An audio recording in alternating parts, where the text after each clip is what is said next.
কোরআন গেছে তো মক্কা দামি হয়ে গেছে, মদিনায় কোরআন গেছে তো মদিনা দামি হয়ে গেছে, নবীর সিনায় কোরআন গেছে তো নবী দামি হয়ে গেছে।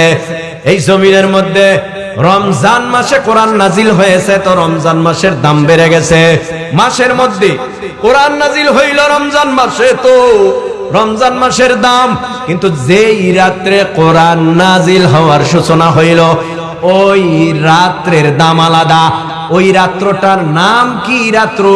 আল্লাহ পাক বলে ইন্না আনজালনাহু ফি লাইলাতিল কদর ওয়া মা আদরাকা মা লাইলাতুল কদর লাইলাতুল কদরি খায়রুম মিন আলফি শাহর তানাজ্জালুল মালাইকাতু ওয়ার রূহু ফিহা বিইذনি রাব্বিহিম মিন কুল্লি আমর সালামুন হিয়া হাত্তা মাতলাইল ফাজর। জোরে কোন সুবহানাল্লাহ।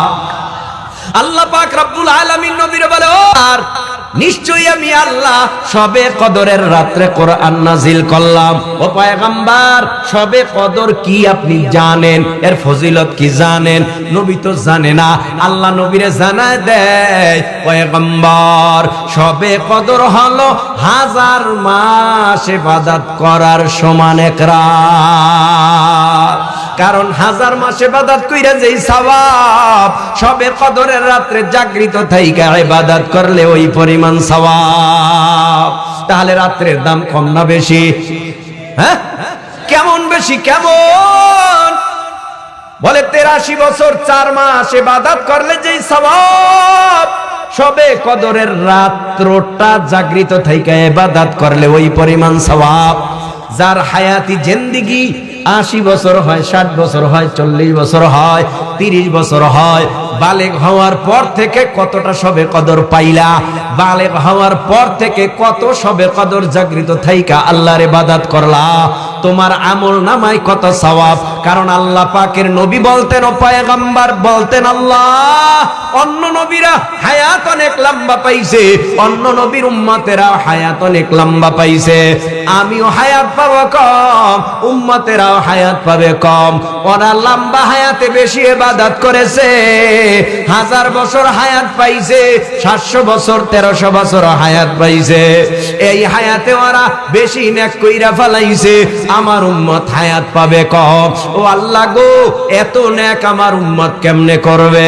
আল্লাহ কয়, নবী আমি আপনার উম্মতের জন্য এমন একটা রাত্রি দিলাম, যেই রাত্রিটা জাগৃত ইবাদত করলে আমার আল্লাহ তারা আমল নামায় অনেক সওয়াব দিয়ে দিবে। আসো ভাই, আল্লাহ পাকের কোরআন থেকে যে আয়াতে কারিমা তেলাওয়াত করলাম, এই তো কয়েকদিন পরেই আমাদের মাঝে আসতেছে সিয়াম সাধনার মাস, রমজান মাস। আল্লাহ পাক কি বলেছে? ইয়া আইয়ুহাল্লাযীনা আমানু কুতিবা আলাইকুমুস সিয়াম কামা কুতিবা আলাল্লাযীনা মিন ক্বাবলিকুম লাআল্লাকুম তাত্তাকুন।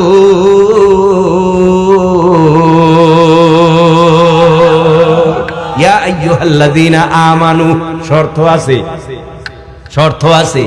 কি শর্ত? আমানু, হে ঈমানদারেরা।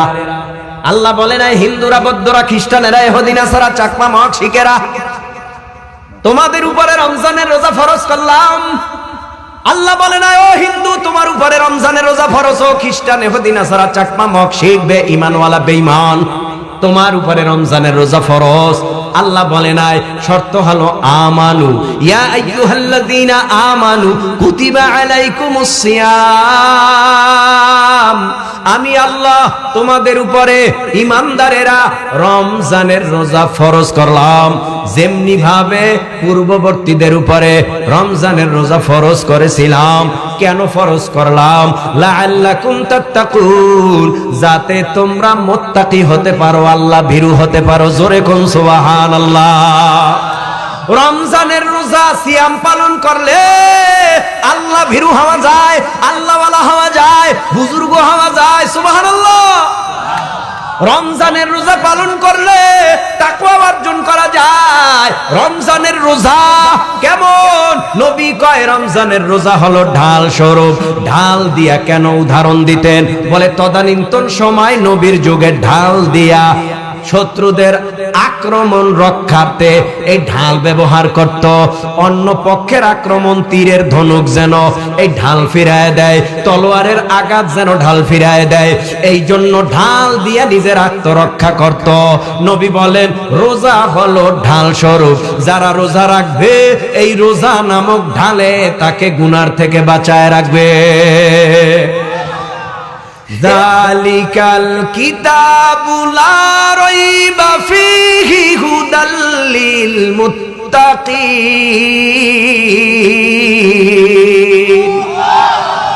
এটা সেই কিতাব যেই কিতাবের মধ্যে কোনো ভুল নাই। আর এই কিতাব মুত্তাকিদের জন্য হলো হিদায়াত। মুত্তাকি কারা? ইত্তাকুল্লাহ, যার ভিতরে আল্লাহর ভয় আছে তাদেরকেই কি বলে? মুত্তাকি বলে। আর এই কোরআন এমন একটা কিতাব। আচ্ছা ভাই, জমিনের মধ্যে আসমানি কিতাব 100 কয়টা? জবাব না দিলে কথা হবে না। 100। যারা জানেন না জানার জন্যই তো ওয়াজের আয়োজন, যারা মানেন না মানার জন্যই তো ওয়াজের আয়োজন, যারা বুঝেন না আপনাদেরকে বুঝাবার জন্যই তো আমাদেরকে দাওয়াত দেওয়া। কথা বলেন ঠিক কিনা? এজন্য আওয়াজ দিতে হবে। আল্লাহ আমাদের বুঝ দান করুন, বলেন আমিন।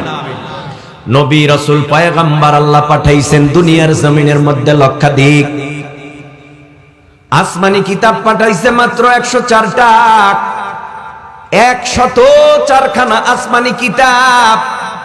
আবার আল্লাহ 104 জন নবীর উপরেও নাজিল করেন নাই, মাত্র কয়েকজন নবীর উপরে 104খানা আসমানি কিতাব নাজিল করলেন। এর মধ্যে ছোট ছোট ছোট ছোট ছোট ছোট সহিফা হলো 100খানা, বড় আসমানি কিতাব 4খানা। নাম জানি না এমন কোন মুসলমান নাই। একটা তাওরাত আর একটা জাবুর আর একটা ইনজিল আর একটা পবিত্র মহাগ্রন্থ আল কোরআন, এই 4টা কিতাব 4 জন জলিলুল কদর পয়গম্বরের উপরে আমার আল্লাহ নাজিল করলেন।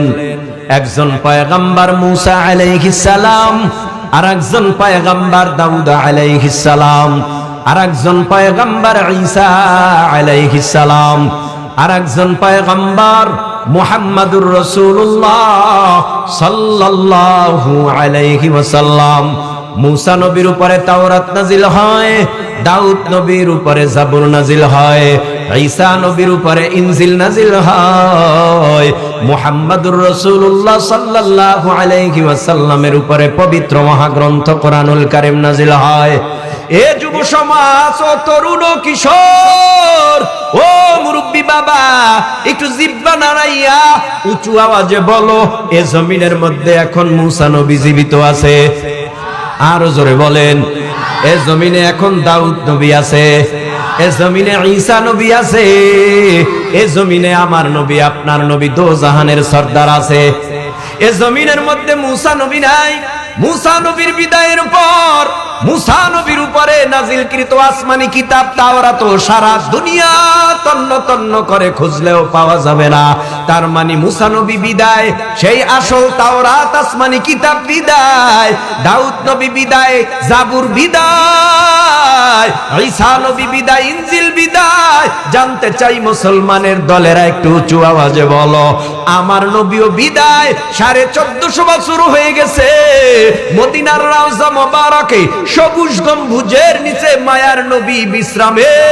একটু জিহ্বা নাড়ায় বলো, আমার নবীর বিদায়ের পর নবীর উপরে নাজিলকৃত মহাগ্রন্থ আল কোরআন আজও সারা দুনিয়ার জমিনে আছে না নাই?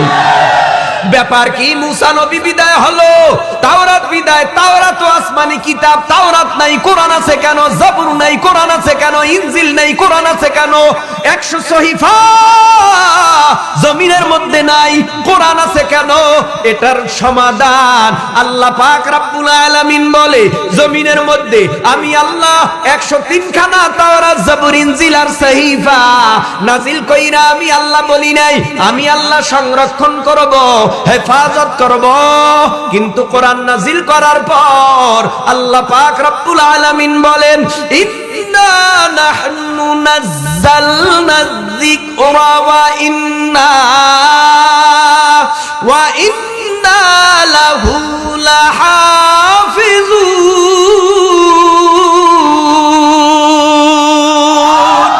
এই কালামে জিন্দা কুরআনে হাকিম হিকমতে লা ইয়াজালাস্তু কাদিম জামিউল ইলমি ফিল কুরআনে হাকিম তাকাসুরাত আনহু আফহামুর রিজালি বাখা কুরআন কালামুল্লাহ বসানো কাদিমাস্তি কাদিমাস্তি নইন। ইন্না নাহনু নাযালনা যিকরা ওয়া ইন্না লাহু লাহাফিজুন। আল্লাহ বলেন, নিশ্চয়ই কোরআন নাজিল করেছি আমি আল্লাহ, আর এই কোরআনের হেফাজতের জিম্মাদারিও নিলাম আমি আল্লাহ। ও যুব সমাজ, কোরআন নাজিল হইল 1450 বছর হয়ে গেল। এই 1450 বছরের মধ্যে কত পণ্ডিত দুনিয়ার জমিনের মধ্যে এলো আর গেল, কত বেঈমান দুনিয়ার জমিনের মধ্যে এলো আর গেল। কোন বেঈমান আজ পর্যন্ত কোরআনকে জমিনের সাথে মিশায় দিতে পেরেছে? কথা কয় না। কোরআনের আলো নিভায় দিতে পেরেছে? কোরআনের আলো নিভায় দিতে পারে নাই, কারণ এটা আল্লাহর জিম্মায়। যারাই কোরআনের আলোকে নিভায় দেওয়ার ষড়যন্ত্র করেছে, এই 1450 বছরের মধ্যে ওই বেঈমানদেরকেই আমার আল্লাহ দুনিয়ায় আল্লাহর গজব দিয়া ধ্বংস করে দিয়েছে। কোরআন এমন একটা কিতাব, ও ভাই, এমন কোন বই আছে সেই শিশু শ্রেণী থেকে শুরু করে MA IA BA মেট্রিক যত বই বাংলা আছে, কোন বই পড়লে 1 হরফ পড়লে 10 নেকি বা 1 নেকি বা 2 নেকি? না না না, এমনটা বলা হয় না। কোরআন এমন একটা কিতাব, যেই কিতাব ধরলে সওয়াব, দেখলে সওয়াব, পড়লে সওয়াব, নামাজের ভিতরে পড়লে সওয়াব, নামাজের বাহিরে পড়লে সওয়াব। কোরআন এমন একটা কিতাব, তুমি পড়তে পারো না, তোমার সামনে বইসা যদি কেউ তেলাওয়াত করে, ওই তেলাওয়াত যদি তুমি নিরিবিলি ঠান্ডা মাথায় তুমি শুনতে থাকো, তেলাওয়াত কইরা যেই পরিমাণ সওয়াব তেলাওয়াতকারীর আমলনামায় লেখা হইল, তুমি নিজে শুইনা ওই পরিমাণ সওয়াব তোমার আমলনামায় পাইলা। কোরআন এমন একটা কিতাব, যেই কিতাব একটা কার্ডের উপরে রাখলে কার্ডের দাম, সুবহানাল্লাহ খান। আপনাদের দেশে কি বলে আঞ্চলিক ভাষায়? রেহাল নাকি? রেহাল, রেহাল। তো রেহালের উপরে কোরআন রাখলে পড়লে সুবিধা হয়, বেঞ্চে কোরআন রাখলে পড়লে সুবিধা হয়। বেঞ্চটা কোরআন, কথা কয় না। বেঞ্চটা কি কোরআন? একটা রেহাল কি কোরআন? একটা কাগজ কি কোরআন? একটা কাপড় কি কোরআন? শুনুন, মহব্বতে দিল লাগায় শুনুন। এই জমিনের মধ্যে রেহাল কার্ডের, এই কার্ডের রেহালের উপরে যখন কোরআন রাইখা তেলাওয়াত করা হয়, কোরআনের একটা মহাব্বত এই রেহালের ভিতরে ঢুকে যায়। কারণ কোরআনের সহবত পাইতে পাইতে এখন এই কাঠটা আর কাঠ নাই, কাঠটা দামি হয়ে গেছে।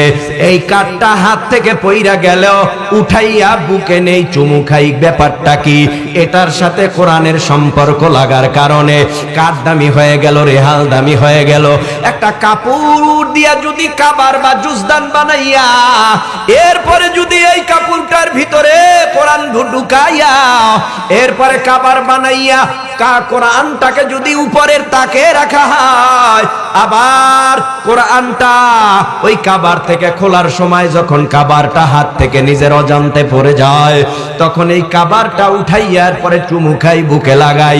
আলাদা একটা মায়া ওই কাবারের প্রতি জন্মায়। একটা কাগজের টুকরা যদি কোরআনে ঢুকাইয়া কালো অক্ষরের লাইনগুলি টাইনা টাইনা পড়া হয়, তখন আলাদা একটা কাগজের সম্মান বেড়ে যায়। ও যুবক ভাই, ভাই কার্ডেই কোরআন না, কোরআনের সোহবতে কার্ড থাকার কারণে কার্ড দামি হয়ে গেল, কাগজের টুকরা কোরআনের সোহবতে থাকার কারণে দামি হয়ে গেল, কাপড়ের টুকরা কোরআনের সোহবতে থাকায় দামি হয়ে গেল। ও যুবক, যার সিনার ভিতরে আল্লাহর কোরআন আছে তাদের সোহবতে বসলেও তাদের দাম বাড়ায় দিবে কে? সোহবতে সালেহ তোরা সালেহ কুনাত, সোহবতে তালেহ তোরা তালেহ কুনাত, এক জামানা সোহবতে বা আউলিয়া বেহতার আজ সদ সালে তাআত বেরিয়া, মাইলে মোমেন সোয়ে মোমেন মিশাওয়াত, মাইলে কাফের সোয়ে কাফের মিশাওয়াত। কষ্ট হইতেছে? ভাল লাগে না? আরে ভাই, কোরআন আপনার কাছে ভালো না লাগলেও জমিনের মধ্যে বহু বেঈমান পণ্ডিত খ্রিস্টান ইহুদি নাসারা এই কোরআন রিসার্চ করতে গিয়ে তারা কালেমা পড়ে মুসলমান হয়েছে। কারণ এরা চিন্তা করে আমরা যে ধর্ম পালন করি এই ধর্মের রীতিনীতি মাঝে মধ্যে পাল্টায় না? তাদের ধর্ম মাঝে মধ্যে এই কিছুদিন চললো, আবার কিছুদিন চললো না, এই কিছুদিন চললো, আবার কিছুদিন চললো না। কিন্তু মুসলমানের ইসলাম কোরআন সেই 1450 বছর আগ থেকে যেভাবে ছিল সেভাবেই আছে না নাই? কথা বলে না কেন? হারাম কোনদিন হালাল হইছে? হ্যাঁ, মিথ্যা মাঝে মধ্যে বলা যায় নাকি হারাম? ওরে আল্লাহ, মিথ্যা কেমন হারাম? কারণ মিথ্যা কথা মহাপাপ, মহাসম্মিলন, বুঝেন না? এটা তো বুঝবেন ভালো যে মহাসম্মিলন তার মানে অনেক বড় সম্মিলন। তো মিথ্যা মানে মহাপাপ, অনেক বড় পাপ, এর উপরে পাপ নাই। এরপরও পাইকারি হারে চায়ের দোকানে বসে আর টেলিভিশন দেখে আর ফাঁকের মধ্যে বিড়ি ঢুকাইয়া টানে আর চোখ গরম করে, মনে হয় জানি পুরা দেশটা আর একলার। কথা কন না কেন? মনে করাই পুরা দেশের মালিকও। এই তো আমাদের হালাত, এই তো অবস্থা। আল্লাহ আমাদের বুঝ দান করুন, বলে না আমিন। আমি চেষ্টা করব আমার বিষয়ের উপরে থাকার। যদি আপনারা ধৈর্য ধারণ করে কথা শুনেন, আমার বরিশাল দিতে হবে, অনেক দূর। আমাদের এলাকায় অনেক একটা প্রোগ্রাম হয়, চরমনাইর মাহফিল, সেখানে আমার উপস্থিত থাকতে হবে। আপনাদের মহব্বতে এসেছি, আপনাদেরকে ভালোবেসেছি, এবং অত্র মাদ্রাসার মুহতামিম এবং মাওলানা হাফেজ ওই সাইফি হুজুর, তিনিও মহব্বত করেছেন, দাওয়াত দিয়েছেন। তো আমি যদি আপনাদেরকে সময় দিতে পারি, আপনারা পারবেন না? পারবেন না? ইনশাআল্লাহর আওয়াজে একেবারে দুর্বল, বুঝাই যায় না। আপনারা আলোচনা শুনবেন ইনশাআল্লাহ। আসতে বলেন, আরো আসতে বলেন। থাকবেন ইনশাআল্লাহ। নাস্তিকতা নিপাত যাক, দিন ইসলাম জিন্দাবাদ। নাস্তিকতা নিপাত যাক, দিন ইসলাম জিন্দাবাদ। কোটি প্রাণের একই আওয়াজ, খোদাদ্রোহী সার পাবে না, এই বাংলায় ঠাই হবে না। মুসলমানরা জেগেছে আজ, জোর কদমে সামনে চলো, বজ্র কণ্ঠে আওয়াজ তোলো। জোর কদমে সামনে চলো, বজ্র কণ্ঠে আওয়াজ তোলো। সবাই মিলে একই তালে দাও না স্লোগান, নারায়ে তাকবীর। সজাগ আছেন? দেখি ফাঁকে ফাঁকে সুযোগ হইলে কিছু কইয়া দিমলে। আল্লাহ আমাদের বুঝদান করুন, বলেন আমিন। ভাইরা আমার, মাস কয়টা? কয় মাস? 12 মাসে কয় বছর? আরো জোরে বলেন। ও ভাই, সপ্তাহে দিন কয়টা? 7 দিনের মধ্যে সেরা দিনের নাম জোরে। 7 দিনের মধ্যে সেরা দিনের নাম শুক্রবার। 12টা মাস, এই মাসের মধ্যে একটা মাস আছে সেরা মাস, যেই মাসের নাম হলো রমজানুল মুবারক। এই রমজানুল মুবারক মাসটা হলো সবচেয়ে সেরা মাস। এই মাস সেরা হইল কেমনে? এই মাস সেরা হওয়ার কারণ, শাহরু রমাদানাল্লাযী উনজিলা ফীহিল কুরআন। রমজান মাসে কোরআন নাজিল হলো বলেই তো রমজান মাস সেরা। মক্কা মদিনার দাম আমরা জানি। দুই ধরনের সূরা কোরআনের মধ্যে পাওয়া যায়, একটা পাওয়া যায় মাক্কি সূরা আর একটা পাওয়া যায় মাদানী সূরা। তার মানে মক্কায় থাকতে যেই সূরা নাজিল হয়েছে ওইটাকে বলা হয় মাক্কি সূরা, যেই সূরা মদিনায় বৈশা নাজিল হয়েছে ওটারে বলা হয় মাদানী সূরা। ও যুবক ভাই, মক্কার নাম, মক্কার এত সুনাম ছিল না, যখন এই মক্কায় কোরআন গেল মক্কার দাম বেড়ে গেল, সুনাম হয়ে গেল। সারা দুনিয়ার মানুষ জানে মক্কা শহরটা কেমন, সারা দুনিয়ার মানুষ জানে মক্কা এমন একটা ঘর আছে যে ঘরটা আল্লাহর ঘর, যেই ঘরের উপরে অনবরত আল্লাহর রহমত নাজিল হয়। ওই ঘরের চতুর্দিক দিয়া হাজী সাবরা লাব্বাইকের আওয়াজ দেয় কেন? ইন্না আউয়ালা বাইতি উযিআ লিন-নাস লাল্লাযী বিবাক্কাতা মুবারাকান ওয়া হুদাল লিল আলামিন।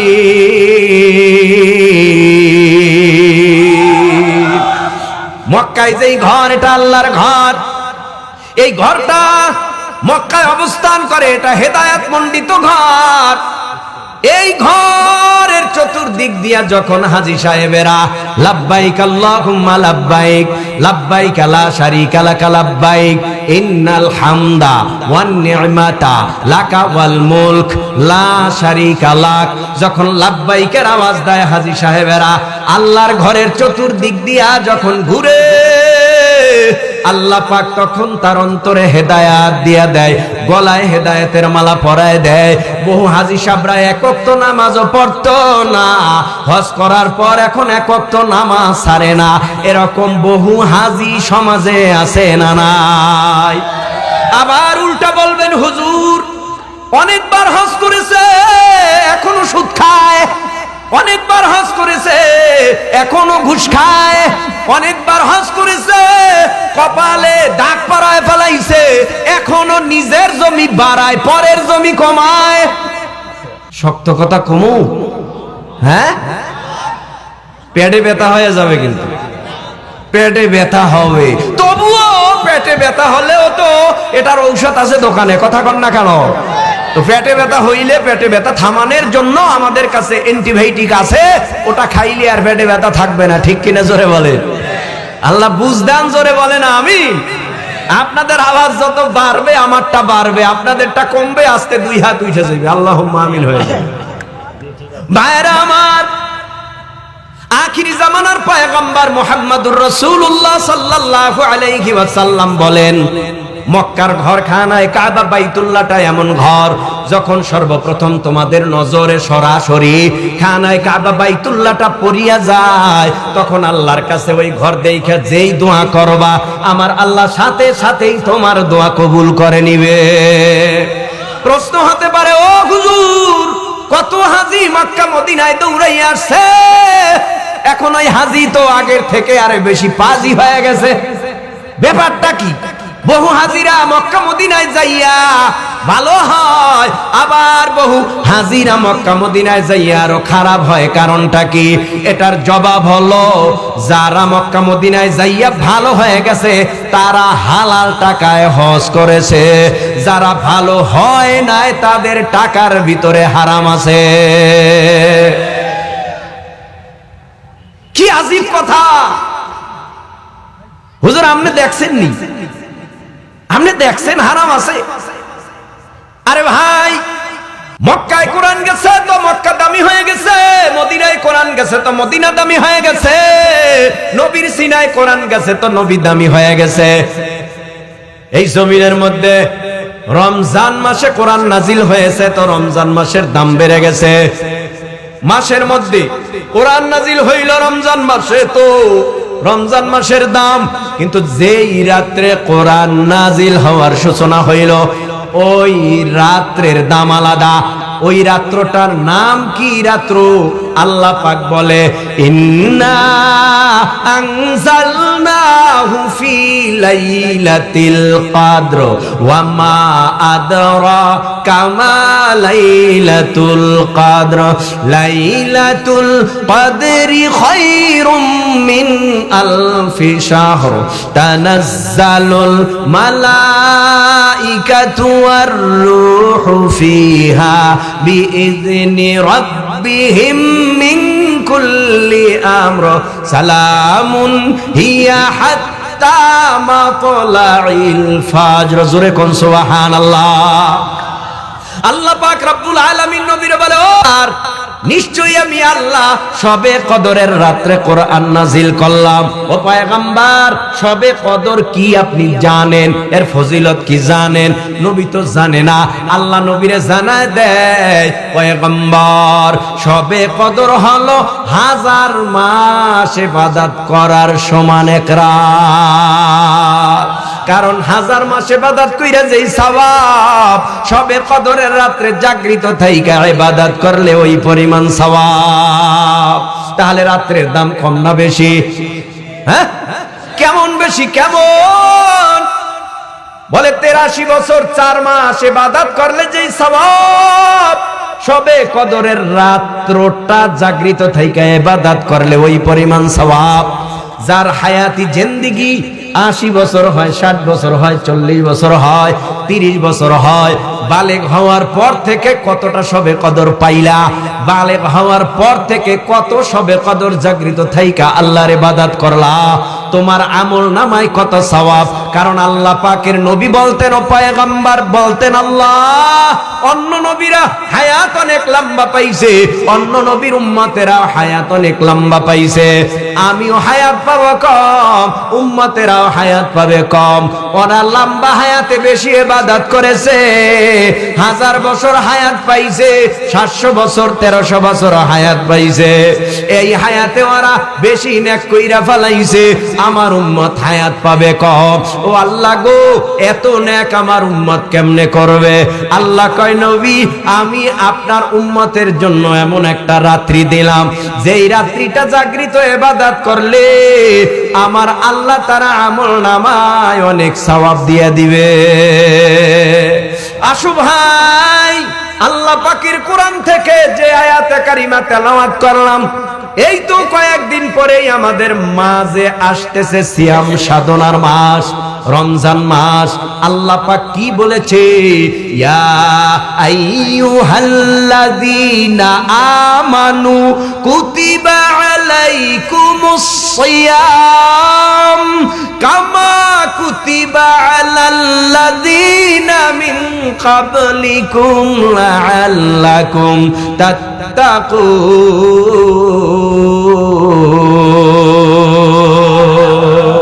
ইয়া আইয়ুহাল্লাযীনা আমানু, শর্ত আছে, শর্ত আছে।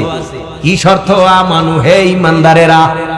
আল্লাহ বলে নাই হিন্দুরা, বৌদ্ধরা, খ্রিস্টানেরা, ইহুদি, নাসারা, চাকমা, মগ, শিখেরা তোমাদের উপরে রমজানের রোজা ফরজ করলাম। আল্লাহ বলে না ও হিন্দু তোমার উপরে রমজানের রোজা ফরজ, ও খ্রিস্টান, ইহুদি, নাসারা, চাকমা, মগ, শিখ, বেঈমানওয়ালা, বেঈমান তোমার উপরে রমজানের রোজা ফরজ। আল্লাহ বলে নাই, শর্ত হলো আমানু। ইয়া আইয়ুহাল্লাযীনা আমানু কুতিবা আলাইকুমুস সিয়াম, আমি আল্লাহ তোমাদের উপরে ঈমানদারেরা রমজানের রোজা ফরজ করলাম, যেমনি ভাবে পূর্ববর্তীদের উপরে রমজানের রোজা ফরজ করেছিলাম।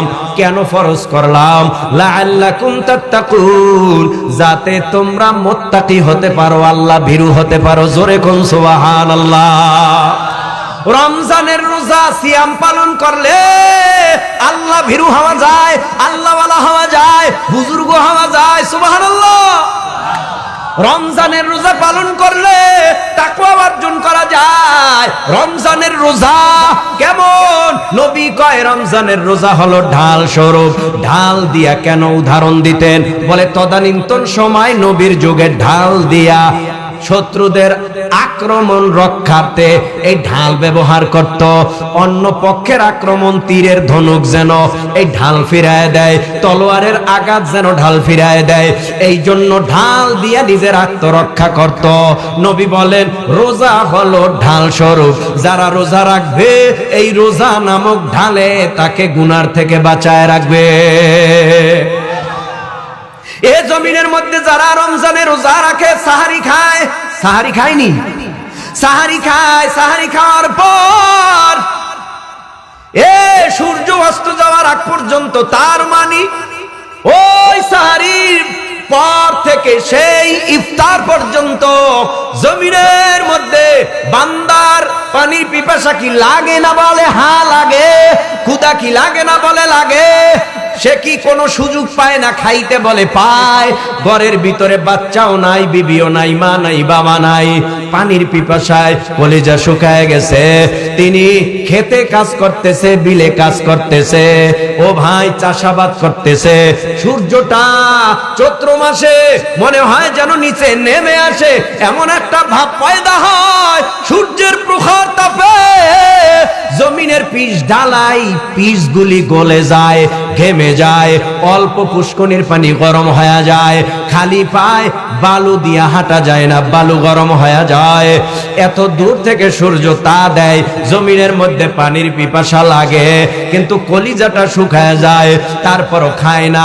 কেন? কলস থেকে গ্লাসে পেলায়, যদি বাটিতে পানি ঢালে, যদি খায় কেউ তো দেখে না, কিন্তু রোজাদারের মধ্যে এই খেল, আমার মা না দেখতে পারে, আমার বাবা না দেখতে পারে, আমার ভাই না দেখতে পারে, আমার ছেলে মেয়ে না দেখতে পারে। এখন আমার ঘরের দরওয়াজা যদিও আটকানো, কলসি থেকে যদি আমি এখন পানি উঠাইয়া এরপরে আমি খাই, দুনিয়ার কেউ না দেখলেও তো আমার মাওলা আমারে দেখতেছে, ঠিক কি না? ঘরের ভিতরে পানি পান করলেও আল্লাহ দেখে।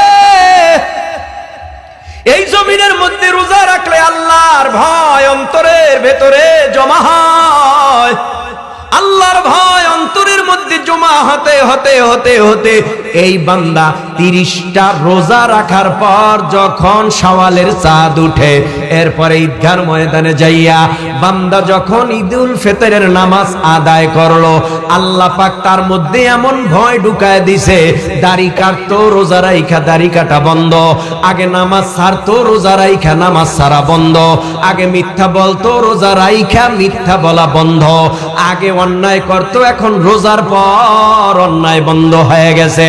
এরকম হাজার প্রমাণ রোজা রাখলে ওয়ালা, এরকম দুই একজন আপনাদের এই অত্র অঞ্চলেও আছে না নাই? রোজা রাখার পরে পুরা ভালো। এজন্যই তো আল্লাহ বলে রোজা রাখো, কারণ তোমার ভিতরে আমি আল্লাহর ভয় পয়দা হবে। আর আল্লাহর ভয় যার ভিতরে পয়দা হয়, তার জীবন যাবে তবুও তার থেকে একটা গুনাহ হবে না। আল্লাহর ভয় যার ভিতরে পয়দা হয়, জীবন দেবে কিন্তু তারপরেও ঈমান দেবে না। আল্লাহর ভয় যার ভিতরে পয়দা হয়, জীবনটা বিলীন করে দিবে তারপরেও ঈমান দেবে না, গুনাহ করবে না, মিথ্যা বলবে না, হারাম খাবে না, সুদ ঘুষের দিকে যাবে না, এক কথায় অন্যায় করবে না। জমিনে যারা আল্লাহরে ভয় করে তাদের দ্বারা নেক ছাড়া অন্যায় হয় না। লাআল্লাকুম তাত্তাকুন, মুত্তাকি হওয়ার জন্য রমজানের রোজা পালন করতে হয়। আবার একদল বেয়াকুব কপাল পোড়া, মায়ার পর্দা নাই, বিবির পর্দা নাই, ঘরে পর্দা নাই, হঠাৎ রেস্টুরেন্টের মধ্যে ওই রমজানের চাঁদ ওঠার সাথে সাথেই ঠিক কইরা রাখে কোন পর্দা লাগাইতে হবে দোকানে, কোন পর্দা লাগাইতে হবে রেস্টুরেন্টে, হোটেলে, কারণ চোরেরা খাইবে, তাদেরকে যেন খাওয়ার মতো পর্দা দিয়া ব্যবস্থা করে দেওয়া যায়। রোজা চোরেরা খাবে, গোপনে খাবে, এজন্য পর্দা দেওয়া লাগবে না, এজন্য পর্দা দিয়ে রাখছে। আপনারা কি বেজার হন? আপনাদের এলাকার মানুষ আপনারাই সচেতন হয়ে গেলে দিনের বেলা কোনো হোটেল রেস্তোরাঁ খোলা রাখতে পারবে না, কারণ এটা ঈমানি দায়িত্ব। এই ঈমানি দায়িত্ব শুধু আমি হুজুরের কেন, ঈমানি দায়িত্ব ইসলামিক দলের কেন, ঈমানি কথা বলেন ঠিক কিনা? প্রত্যেকটা মুসলমানের দায়িত্ব হলো কিভাবে রমজানের পবিত্রতা রক্ষা করা যায়। এ ভাই, হাতের রোজা নাই, কানের রোজা নাই, চোখের রোজা নাই, জবানের রোজা নাই, পায়ের রোজা নাই। হুজুর এটা আবার কেমন? চোখে কি খায়, কানে কি খায়, নাকে কি খায়? উনি মনে করছেন না খাইয়া থাকাটাই মনে হয় রোজা। উনি মনে করে যে না খাইয়া থাকাটাই রোজা। আরে ভাই, আপনি খাইতে পারলেন না সাহারি, আপনি নিয়ত করে ফেলছেন, সাহারির সময় শেষ, আপনি খাইতে পারেন নাই কিছুই, হঠাৎ করে আপনি নিয়ত করলেন আমি রোজা রাখবো, আপনার রোজা হবে না? কথা কয় না, হবে না? তাহলে খাওয়ানোর নামেই রোজা। তবে আলাদা একটা বরকত আছে সাহারিতে, আলাদা সওয়াব। এজন্য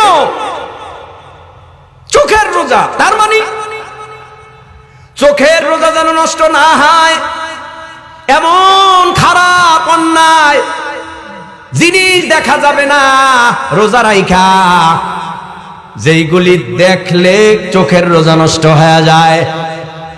কানে শোনা যাবে না মিউজিক্যাল সাউন্ড সিস্টেম, ধুম ধারাক্কা। কি যুবক, তরুণ, কিশোর, ধুম ধারাক্কা বোঝো না? তোমার পকেটেই তো আছে, তোমার পকেটেই তো আছে। কি ধুম ধারাক্কা? কারণ সমাজের অবস্থা খারাপ। মাইয়া বিয়া দিবে, পোলা বিয়া করাবে, গায়ে হলুদ না করলে নাকি বিয়া হয় না। হায় হায়, আপনাদের দেশে আসেনি গায়ে হলুদ? আছে তো কপাল পুড়ছে সবাইরই, সারা বাংলাদেশের সব জায়গারই কপাল পুড়ছে।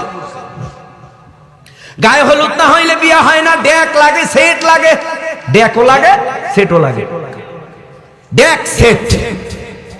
আবার ঢাকা থেকে ভালো ভালো সুন্দরী মাইয়াও লাগে। মাইয়া না চাইলে বিয়া হয় না, ডেক সেট না হইলে বিয়া হয় না, গায়ে হলুদ না দিলে বিয়া হয় না। ও ভাই, যেই বিয়ার মধ্যে গুনাহ বেশি ওই বিয়ার মধ্যে গ্যাঞ্জাম বেশি। যুবক, তুমি খালি সাদা চামড়া খোঁজো। হ্যাঁ, সাদা চামড়া, কালাটা ভাল লাগে না, শ্যামলাটা ভাল লাগে না, খালি সুন্দরীটা ভাল লাগে। কিন্তু ভিতর সুন্দর কিনা দেখছো নি? ভিতর সুন্দর না হইলে তোমার জীবনটা বরবাদ। ওই কত ধুমধাম কইরা বিয়া করছে, বিয়ার মধ্যে খালি গুনা গুনা গুনা গুনা গুনা গুনা গুনা, এমন কোন গুনাহ নাই বিয়ে করে না। জিনাও হয়, এমন এমন বিয়ে আছে জিনাও হয়। আচ্ছা, জেনার থেকে আপনি ওটা নালে বড়ই বললাম। আচ্ছা বলুন তো, আগে আমরা শুনতাম যাত্রায় মাইয়া নাচে, পরনে কিছু থাকে না, অর্ধ উলঙ্গ। কিন্তু ওই মাইয়াটা যদি এখন বাসায় আইনা তুমি এখন ওই গায়ে হলুদের অনুষ্ঠানে নাচাও, বলো যাত্রারে খারাপ না বইলা, তোমার এই তো বলা দরকার তোমার ঘরেই যাত্রার প্যান্ডেল, তোমার বাড়ি তো যাত্রা শুরু করছো তুমি। যুবক কেন যায় যাত্রায়? যায় কেন? ওই মাইয়াদেরকে দেখার জন্য, উলঙ্গ, হ্যাঁ, নাচ দেখার জন্য। কিন্তু ওখানেও তো সাউন্ড সিস্টেম চলতেছে, ধুমধারাক্কা, বাজতেছে আর নাচতেছে, ধুলতেছে। বাড়িতেও তো ধুলতেছে, নাচতেছে। তো ওই যাত্রাটা কমছে, ঘরের যাত্রাটা বাড়ছে। আপনি আমাকে খারাপ বলেন আর ভালো বলেন, দাওয়াত দিবেন কিনা জানি না। আপনার দাওয়াতের আশায় তো আর আমি এখানে আসি নাই। যেখানে রিজিক আছে সেখানেই যেতে হবে। কথা বলেন ঠিক কিনা?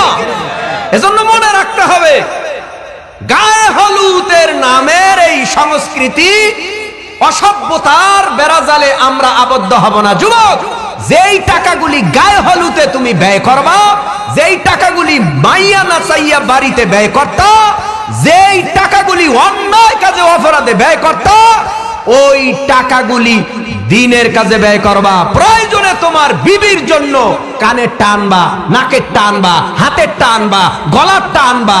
ভবিষ্যতে তোমার ফায়দা হবে, তোমার বিবির উপকার হবে, তোমার ছেলে মেয়ের উপকার হবে। কিন্তু ডেকসেট বাজাইয়া টাকা ব্যয় করলা, গায়ে হলুদে টাকা ব্যয় করলা, এই টাকা দিয়া তোমার উপকার হবে না, বরঞ্চ এই টাকা ব্যয়ের কারণে তোমার হাতে জাহান্নামের শিকল লাগতে পারে।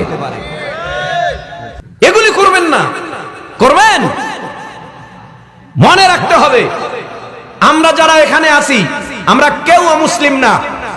আর যদি কেউ অমুসলিম থাকে, হিন্দু বৌদ্ধ খ্রিস্টান থাকে, তাদের জন্য সাধুবাদ, তাদের বিরুদ্ধে আমাদের কোনো কথা নাই। কারণ তাদের ধর্মে যা আছে এটা তাদের ব্যাপার, যার যার ধর্ম তার তার কাছে, লা ইকরাহা ফিদ্দিন, যার যার ধর্ম শেষে পালন করবে স্বাধীনভাবে, কোনো বাধা নাই।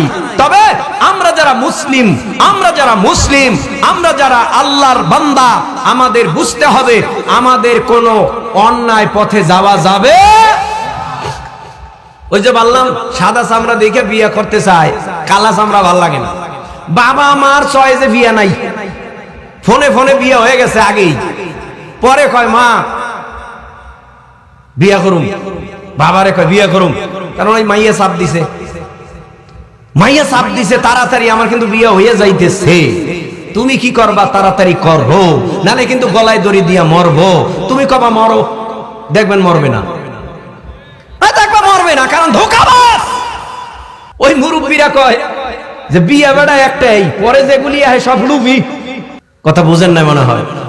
বিয়ে প্রথম যেটা সেটাই বউ, বাকি যেগুলি পরে আসে, আর যাদের জন্য ঘরে বউ রাইখা আসক্ত হইয়া তাদের প্রতি বিয়ার প্রস্তাব দাও, ওগুলি তোমারে খাইতে আসে, তোমার জীবন ধ্বংস করতে আসে, ওগুলি বউ না, রাক্ষস।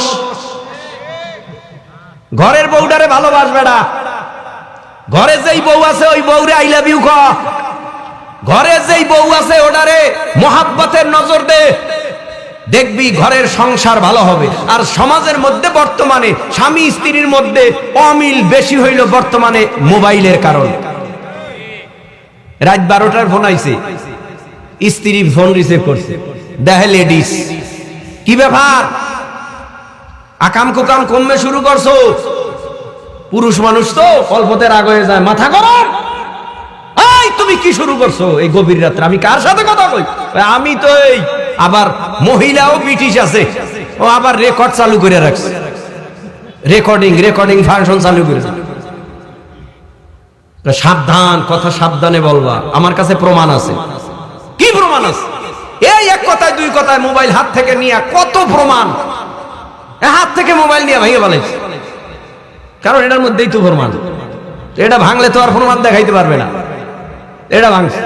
এই সংসারে আউল ঝাউল শুধুমাত্র এই মোবাইলের কারণে। ভাই, তুমি তোমার জীবনটা যদি ইসলাম দিয়া সাজাও, কোরআন দিয়া সাজাও, নবীর সুন্নাত দিয়া সাজাও, এই জমিনের মধ্যে তোমার কোন মেয়ের প্রতি লোভনীয় হওয়ার প্রয়োজন নাই। আল্লাহ তোমার জন্য যেটা লিখে রেখেছে ওটা তোমার কাছে আসবেই। তুমি আল্লাহর কাছে দোয়া করো, আল্লাহ আমার দাম্পত্য জীবনে এমন একজন মেয়ে দিও, যেই মেয়ে আমাকে ফজরের নামাজে উঠায় দিবে, যেই মেয়ে আমাকে ফজরের নামাজের পরে সূরা ইয়াসিন তেলাওয়াত করে শোনাবে, যেই মেয়ে জমিনের মধ্যে আল্লাহর ভয় আমার ভিতরে ঢুকাবে, এমন একটা মেয়ে দাও, দিনদার রাবেয়া বসরির মতো। আল্লাহর কাছে বলতে বলতে দেখবা আল্লাহ পাক তোমাকে এমন একটা মেয়ে দিবে যা তুমি কল্পনাও করো নাই, ওই মেয়ে আল্লাহ তোমার ঘরে দান করে দেন। আর যদি তুমি খালি সুন্দর চাও, সুন্দর পাবা, চরিত্র পাবা না। আল্লাহ কবুল করুন, বলে না আমিন। দেখছেন জোরে আমিন কয়, কারণ লোভ লাগছে। তো লোভ তো লাগতেই হবে, নেককারের জন্য লোভ থাকতেই হবে। কথা বলেন ঠিক কিনা? আল্লাহ আমাদের বুঝ দেন, বলেন আমিন। তাহলে রমজানের রোজা আমাদের প্রতি সুন্নাত, ওয়াজিব না ফরজ? কয়টা রোজা? 30টা রোজা। এ রোজা আমাদের রাখতে হবে।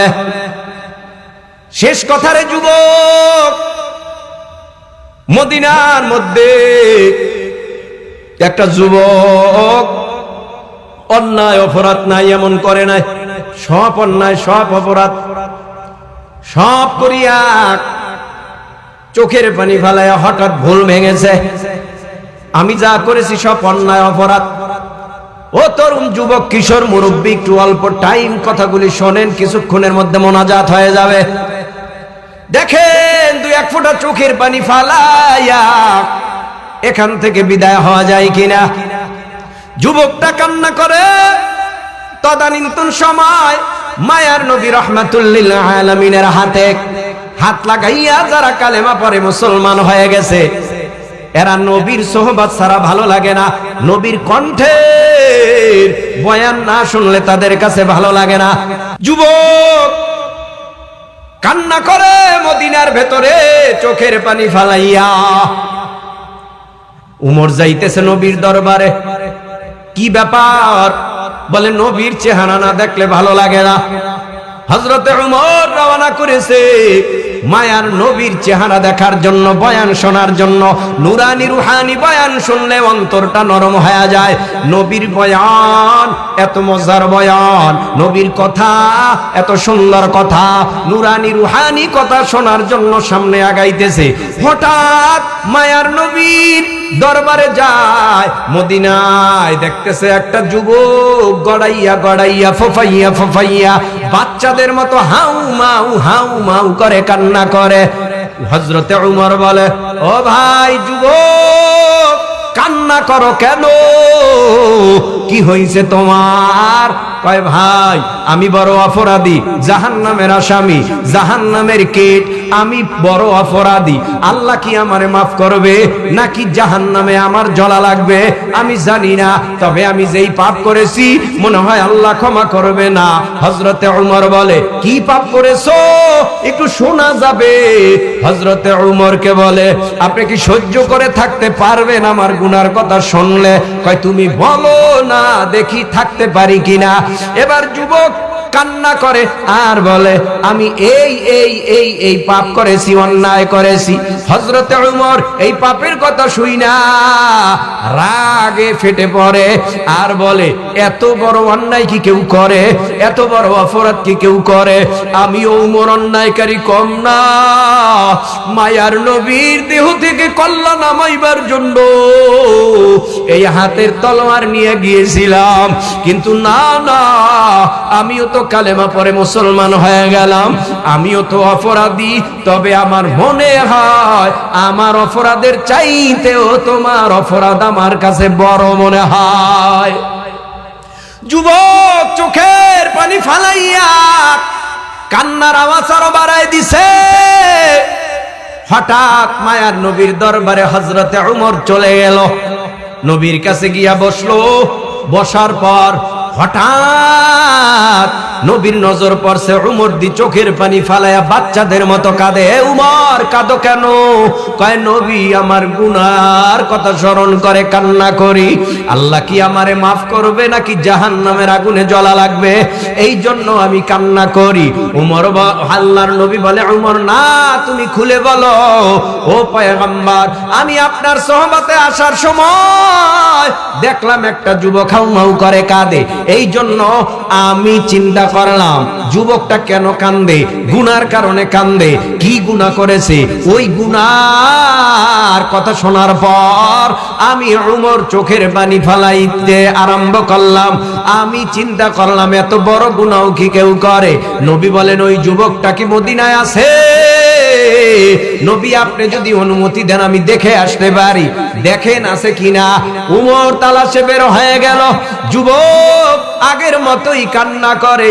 এবার যুবকরে ডাক দিয়া কয়, ও ভাই, আল্লাহর নবী তোমাকে তলব করেছে, তাড়াতাড়ি চলো নবীর দরবারে চলো। নবীর দরবারে নিয়ে গেল। নবীর দরবারে যাওয়ার পর মায়ার নবী বলে, ও যুবক, কান্না করার কারণটা কি আমি জানতে পারি? যুবক চোখের পানি ফালায় বলে, ও নবী, ভাই উমরের কাছে আমি গুনার বর্ণনা দিলাম, দূর দূর করে আমারে তাড়ায় দিছে। আপনার কাছে যদি আমি গুনার বর্ণনা দেই মনে হয় আপনিও আমারে তাড়ায়া দিবেন। তবে আপনি যেহেতু রাহমাতুল লিল আলামিন, রহমতের নবী, আপনার কাছে কিছু কথা বলা যায়। কি বলো? বলে, ও পয়গম্বর, আমি একটা চোর। নবী কয়, তাওবা করো, চুরির গুনাহ মাফ হয়ে যাবে। যাবে। ও নবী, আমি যে চোর, সাধারণ চোর না, আমি ঘরের ডাল চাল চুরি করি না, গহনা স্বর্ণ চুরি করি না। কি চুরি করো? বলে আমি কবরের মধ্যে যখন লাশ রাইখা সবাই চলিয়া যায়, ওই কবর খনন করিয়া এরপরে কাফনের কাপড়টা আমি চুরি কইরা এরপরে বাজারে বিক্রি করে আমি এ দিয়ে আমার সংসার চালাই। এটাই হলো আমার কাজ। নবী বলে আল্লাহর কাছে তাওবা করো, এই গুনাহও আমার আল্লাহ মাফ করে দিবে। কয় নবী আরো বড় মারাত্মক গুনাহ। কি গুনাহ? এবার যুবককে দেখে বলে পয়গম্বর, এই মদিনার মধ্যে এমন একটা মেয়ে ছিল যে ছিল অনেক সুন্দরী রূপসী, যেই মেয়েটার জন্য এই মদিনার সাথে সাথে যুবক পাগল ছিল। প্রেমের প্রস্তাব দিয়েছে সুন্দরী দেইখা, সমস্ত প্রস্তাব প্রত্যাখ্যান করেছে আর বলেছে আমি আল্লাহরে ভয় করি, গুনাহ নিয়া কবরে যেতে চাই না, কাফনের কাপড়ে প্যাকেট হতে চাই না। ওই কবরে যদি আমি গুনাহ নিয়া যাই, ওই কবর আমারে ছাড়বে না। কবরে জাহান্নামের সাপের কামড় খাইতে পারবো না, কবরে ফিরিস্তাদের গুরজার বাড়ি খাইতে পারবো না, কবরে জাহান্নামের আগুন ধাউ ধাউ ধাউ ধাউ ধাউ ধাউ করে জ্বলবে, কলিজা পুড়িয়া যাবে। ওই জাহান্নামের আগুন আমি সহ্য করতে পারবো না। ও যুবক, আমি কারো সাথে প্রেম করব না।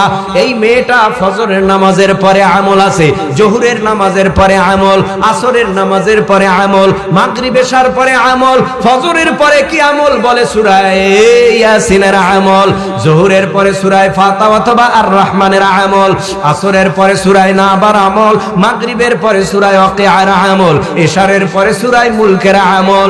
মাঝে মধ্যে সপ্তাহে সপ্তাহে রোজাও রাখতো, নফল নামাজও পড়তো।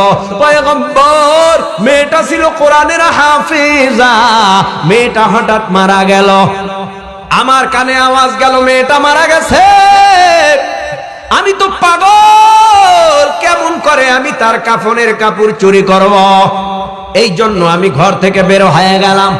গভীর রাত, এই গভীর রাত্রে আমি যাইয়া আমি কবর খনন করলাম। এরপরে আমি কবরের প্রবেশ করলাম। কবরে প্রবেশ করিয়া মাথার কাপড়গুলা টাইনা টাইনা টাইনা টাইনা টাইনা টাইনা শরীরের কাপড়গুলি, কাফনের কাপড়গুলি খুললাম।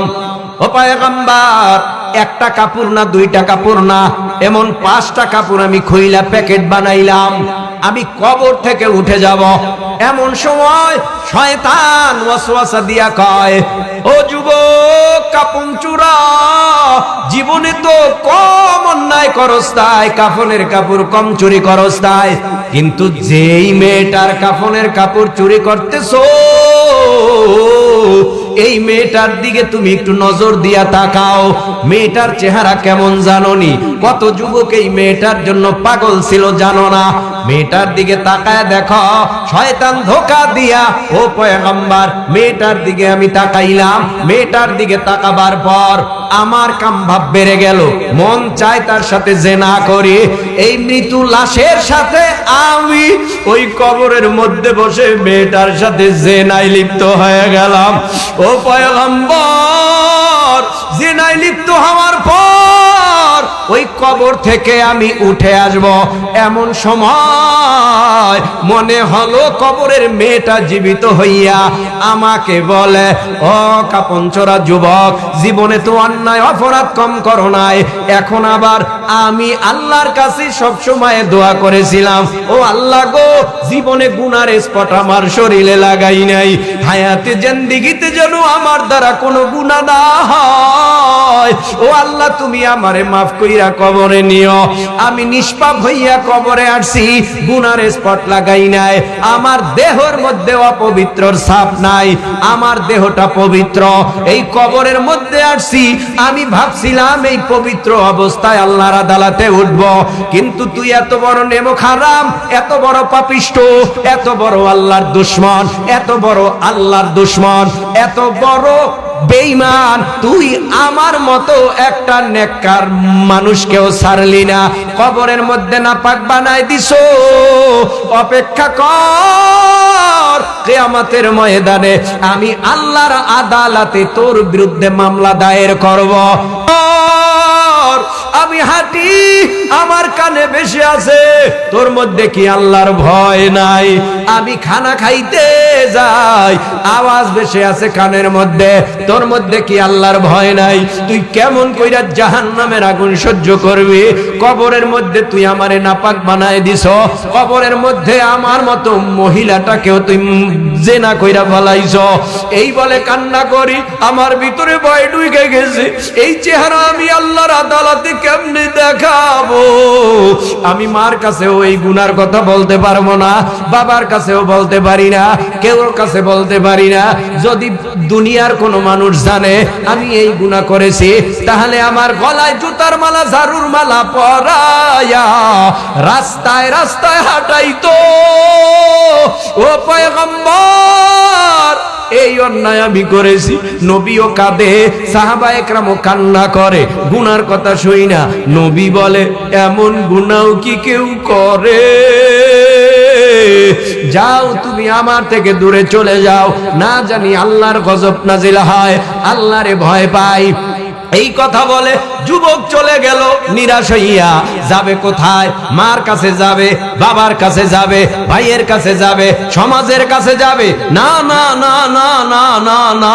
এই যুবকটা যাইতে যাইতে মদিনার অনেক বড় উঁচু পাহাড়ের টিলায় উঠা কান্না করে আর বলে, নবীর কাছে গেছিলাম, আল্লাহ নবী আমারে তাড়ায় দিছে, আমার গুনাহ মনে হয় অনেক বড়।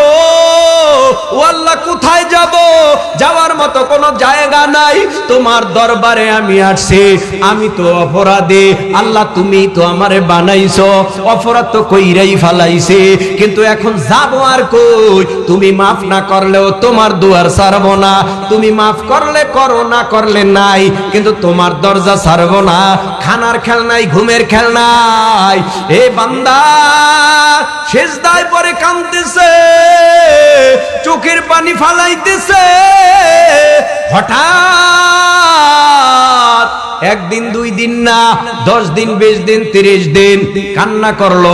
40 দিনের দিন ফজরের নামাজ পড়া নবী সাহাবায়ে কেরামের দিকে মুখ ফিরে ঘুরে বসলো। হঠাৎ জিবরাইল আমিন আইসা নবীকে আল্লাহর তরফ থেকে কয়েকটা প্রশ্ন করলো। ও পয়গম্বর, আল্লাহর তরফ থেকে কয়েকটা প্রশ্ন করার জন্য আল্লাহ আদেশ করেছে।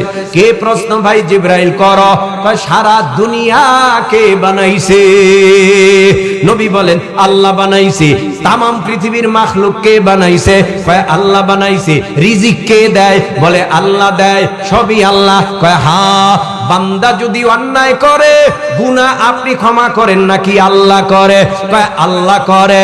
কয় 40 দিন আগে একটা কাপন চোরা জেনাকার যুবক আপনার কাছে এসেছিল, আপনার কাছে জায়গা হয় নাই। এই 40 দিন সেজদায় পড়ে পাহাড়ের উঁচু টিলায় কান্না করেছে। ওই যুবকের জায়গা আল্লাহর আদালতে হয়ে গেছে। চোখের পানি বিনিময় আমার আল্লাহ ওই যুবকের জীবনের গুনাহ মাফ কইরা নাম জাহান্নামের খাতার থেকে কাইটা আল্লাহ তার নাম জান্নাতের খাতায় উঠায় দিছে। মুসলমানি বুয়াদ গারদান নেহাদান আইনানে খুদ বদসতে খাজাদাদান গরবা সুরত আদমি ইনসাবুদে আহমদ বু জাহলাহান ক সাবুদে লা ইলাহা